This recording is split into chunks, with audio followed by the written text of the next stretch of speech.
চন্দ্রাশিসকে সরিয়ে এবার শ্যামলীর মাথা সিঁদুর পরিয়ে দিল অনিকেত। হ্যাঁ বন্ধুরা, এমনটাই দেখতে পারবে আজকের পর্বে। বিস্তারিত জানতে ভিডিওটিতে লাইক দিয়ে চ্যানেলটিকে সাবস্ক্রাইব করে পুরো ভিডিওটি তোমরা দেখতে থাকো।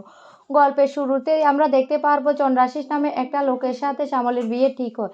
একমাত্র শুক্তারাকে বাঁচানোর জন্য শ্যামলী এই বিয়েতে রাজি হয়। আর সেই বিয়ের ক্যাটারিংয়ের দায়িত্বে পড়ে অনিকেতদের কোম্পানি।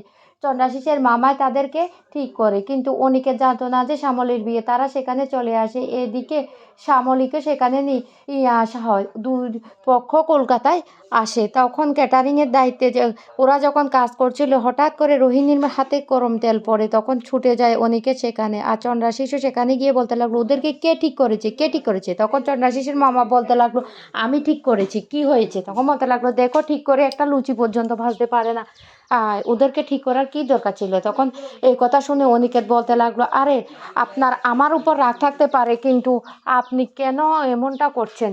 আমরা আমাদের দায়িত্ব ঠিকভাবে পালন করব, সেটা আপনি দেখে নিন না।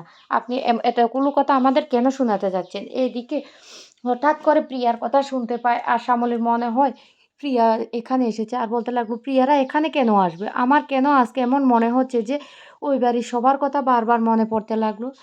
শ্যামলী তখন মনে মনে বলতে লাগলো, স্যার, আমি বলেছিলাম আপনাকে ছাড়া আমি আর কোনোদিন বিয়ে করব না, কিন্তু আমি কি করব? আমি আজকে বাধ্য হলাম বিয়েটা করতে শুক্তারাকে একমাত্র বাঁচানোর জন্য। এইদিকে বিয়ের সময় হয়ে গেছে। সন্ন্যাসীবাবু বিয়ের আসরে বসে গেছে। তখনই সেখানে শ্যামলীকে নিয়ে আসা হয়। আর শ্যামলীকে দেখে অনিকেত পুরোটা অবাক হয়ে যায়। আর বলতে লাগলো, চন্দ্রাশিস বাবুর মতো লোককে শ্যামলী বিয়ে করছে? তখন অনিকেত সেখানে চলে যায়। আর গিয়ে বলতে লাগলো, শ্যামলী, আপনি আপনি না বলেছিলেন আর কোনো দিন আপনি বিয়ে করবেন না? তাহলে আপনি কি করে পারলেন চন্দ্রাশিস বাবুকে বিয়ে করতে? তখনই চন্দ্রাশিস বাবু বলতে লাগলো, এই বর্ণমালা, আপনি কি ওকে চিনেন? আপনার কি ওনার সাথে কোনো সম্পর্ক আছে? উনিকে তখন বলতে লাগলো, আমার সাথে কোনো সম্পর্ক নেই, তবে আমি ওনাকে খুব ভালোবাসি। তখন চন্দ্রাশিস বাবু বলে ওঠে, হ্যাঁ, আপনি ভালোবাসতে পারেন, কিন্তু আমি ওকে বিয়ে করব।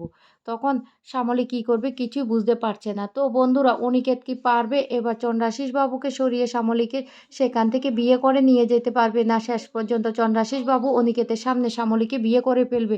সেটাই তোমরা দেখতে পারবে আগামী পর্বগুলিতে। আর সেটা দেখার জন্য যারা এখনও চ্যানেলটিকে সাবস্ক্রাইব করেনি, সাবস্ক্রাইব করে রাখবে। আর পাশে থাকা বেল আইকনটি অবশ্যই অল করে রাখবে, যাতে আমি ভিডিও দেওয়ার সাথে সাথে নোটিফিকেশন সবার আগে তোমাদের কাছে পৌঁছে যায়।